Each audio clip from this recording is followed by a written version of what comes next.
Welcome to the Neon Shadow series. Episode 11. Critical Mass. You ever smell burning sewage mixed with ozone at 400 clicks? That's the smell of freedom, kid. Vance was right about the sewer tunnels. They were just wide enough for Foxy, if you don't mind scraping half your paint job off on the Duracrete walls. We punched up through the street level in Sector 11 like a fist coming out of the grave. I think we parked on top of a triad enforcement tank. Didn't stick around to check the insurance information. Look at it out there. Vance called it a death rattle. He was being generous. This is full cardiac arrest. Sector 9 just went dark. Total black. I watched the lights flicker and die, block by block, like a disease spreading across the grid. The screams over the open comm channels. Bhagwan, the screams. The air scrubbers have stopped down there. The water pumps are dead. It's just people clawing at each other in the pitch black, fighting for the last breath of bad air. And the bugs? The Xylotians are going berserk. Their stingers are swarming the upper atmosphere, buzzing around the dying fusion towers like flies on a corpse. They know the end is here. They're getting ready to cut their losses and run. But look up there. The Jade Radiance. The upper tier. The lights are still on. It's flickering, yeah. But they have power. They have shields. That's Shan's plan. It's not complicated. It's just evil. He knows there isn't enough juice left in the big core to save everyone, so he's cutting the rope. He's letting the bottom 50 levels drown in the dark so he can keep his tea warm and his bamboo growing for another week. He's hoarding the last megawatts of power to defend his stronghold right above the main core, and that's where the entrance to the mines is. That's where Kale is. If the power goes out completely down in the core, the magnetic containment fields fail. Kale won't just drown in the dark, he'll burn in the radiation flood. I checked on them a minute ago. The lumens. They aren't hiding anymore. They're standing up in the hold, holding hands in a circle.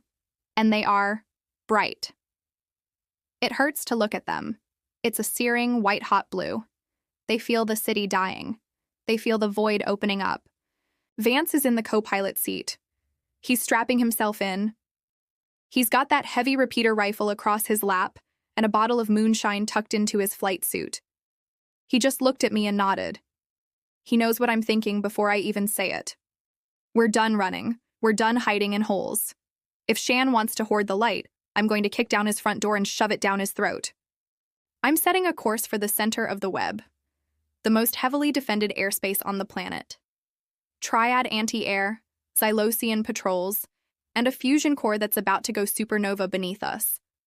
Foxy is held together with spit and spite. My ribs are broken. I'm tired, Kale. I'm so damn tired, but I'm coming for you. Hang on, little brother. Don't you dare let go. I'm bringing the sun with me. Chalo, Foxy Lady. One last ride. Let's make it loud. Vance! Keep that turret off my back. I can't shake it. There go the aft stabilizers. We're flying a brick now, kid. I've never seen anti-air this thick. Shan emptied his whole armory into the sky. The air outside is more metal than nitrogen. We're punching through the outer defense perimeter of the hub. Below us, Bhagwan, look at it. The primary core housing. It's glowing a sickly, pulsating violet. The radiation alarms on the dash pegged red 5 minutes ago. The glass on the viewport is starting to fog up from the heat outside. If that containment field cracks while we're right on top of it, we won't even have time to regret this.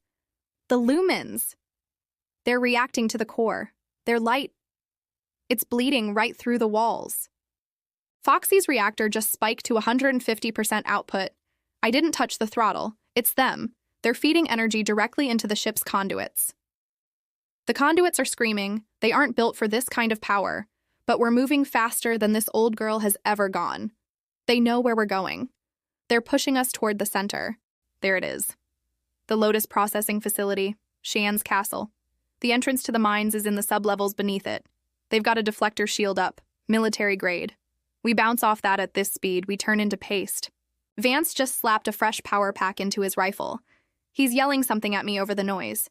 He's pointing at the base of the shield generator tower on the east side of the facility. It's a suicide shot. A 1 in a million threading of the needle through crossfire to hit a target the size of a thermal exhaust port. If I miss, we slam into the shield. If I hit it, the feedback loop might blow the generator, and probably take our forward deflector dish with it. I'm not gonna miss. All right, Foxy. You got a belly full of starlight and two idiots who refuse to die. Let's show Uncle Sean what happens when the bottom feeders swim up. Hold on, Vance, I'm dropping the hammer. For Kale.